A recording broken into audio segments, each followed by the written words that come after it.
কৌশিকী অমাবস্যায় দুজন মিলে বেরিয়ে পড়লাম পুজো দিতে। হাই এভরিওয়ান, সবাই কেমন আছো? আজকে অনেক দিন পর তোমাদের সাথে ছোট্ট একটা ভিডিও শেয়ার করছি। বেশ অনেকগুলো মাস হয়ে গেল কোনো রকম ডেলি ভ্লগ শর্ট কিছুই শেয়ার করা হয় না। তার অনেক কারণও রয়েছে, সেসব কথা না হয় পরে বলবো। আজ শনিবার সকাল 7:30 নাগাদ স্নান করে রেডি হয়ে বেরিয়ে পড়েছি মায়ের কাছে পুজো দিতে যাওয়ার উদ্দেশ্যে।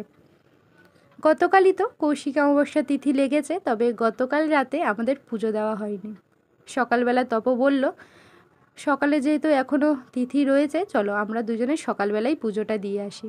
যেমন কথা তেমন কাজ, সকাল সকাল বড় বউ মিলে রেডি হয়ে চলে এসেছি আমাদের এখানেরই রাজপুর বিপত্তারিণী চণ্ডীবাড়িতে। বহুবার এখানে এসেছি, তবে আজকে কিন্তু অনেক দিন পরই আমি এখানে এলাম। মাঝে যদিও তপ বেশ কয়েকবার এসেছে, তবে আমার অনেক দিন পর আসা হলো। এখানে এলেই মন ভালো হয়ে যায়। তোমরা অনেকেই এখানে এসেছো, যারা এসেছো তারা তো জানোই জায়গাটা কতটা সুন্দর আর মা কত জাগ্রত। যারা এখনও আসোনি একবার এসো, তোমাদের মন ভালো হয়ে যাবে।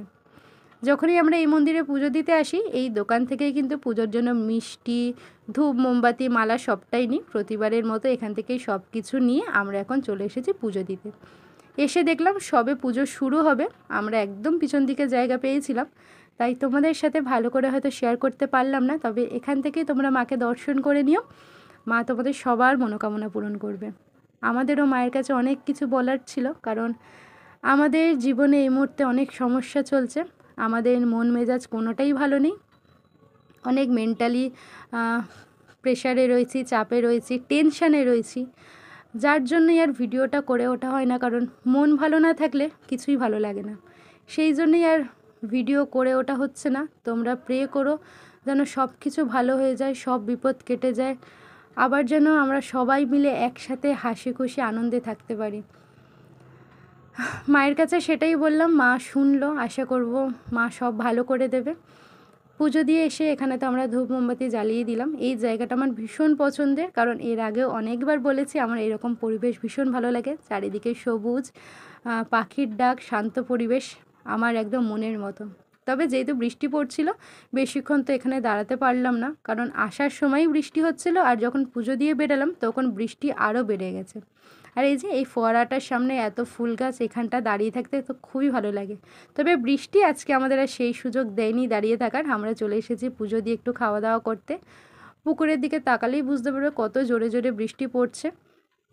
কিছুক্ষণ এখানে বসে পুকুরে বৃষ্টি দেখতে দেখতে ভুলে গেছিলাম যে কতটা আমরা সমস্যায় আছি, কতটা মন মেজাজ খারাপ আমাদের। কিছুটা মুহূর্তের জন্য ভুলে গেছিলাম, তবে সেটা কিন্তু ক্ষণিকের জন্য। একটা ফোন কল আবার আমাদের মনে করিয়ে দিল যে আমরা সত্যি ভালো নেই, আমরা কতটা দুঃখে আছি, কতটা সমস্যায় আছি, সবটাই আবার মনে পড়ে গেল। যাই হোক, তোমাদের সাথে এখন কিছুই শেয়ার করতে পারছি না। সব কিছু ঠিক হয়ে যাক, তারপরে না হয় তোমাদেরকে সবটাই বলবো। আমরা এখানে ওই লুচি আর তরকারি নিয়ে নিয়েছি। ছোলার ডাল আলুর দিয়ে একটা তরকারি ছিল, এটা কিন্তু কচুরি নয়, তবে খেতে দারুণ ছিল, আর একদম গরম গরম। খেতে তো ভীষণ অসুবিধা হচ্ছিল প্রথম প্রথম, যাই হোক খেয়ে এখানে নিয়েও নিয়েছি বাড়ির জন্য। একা একা খেতে না আমার একদমই ভালো লাগে না, আমার কেন ওর কেন, যখনই আমরা বাইরে যা কিছুই খাই না কেন বাড়ির জন্য নিয়ে যাওয়ারই চেষ্টা করি। তো খাওয়া দাওয়া করে পুজো দিয়ে এখন বাড়ির দিকে রওনা দিলাম। জানি না আবার কবে ভিডিও দিতে পারবো, কারণ ওই যে বললাম মন মেজাজ একদমই ভালো নেই, সমস্যায় আছি, অনেক দুঃখের মধ্যে আছি। সব কিছু ভালো হয়ে গেলে আশা করব তোমাদের সাথে সবটাই আবার আগের মতো করে শেয়ার করতে পারবো। তো তোমরাও প্রে করো যেন সব কিছু ভালো হয়ে যায়, সব কিছু আগের মতো ঠিক হয়ে যায়, যাতে আবার আগের মতো তোমাদের সাথে সবটাই শেয়ার করতে পারি। আজকে এইটুকুই ছিল, টাটা।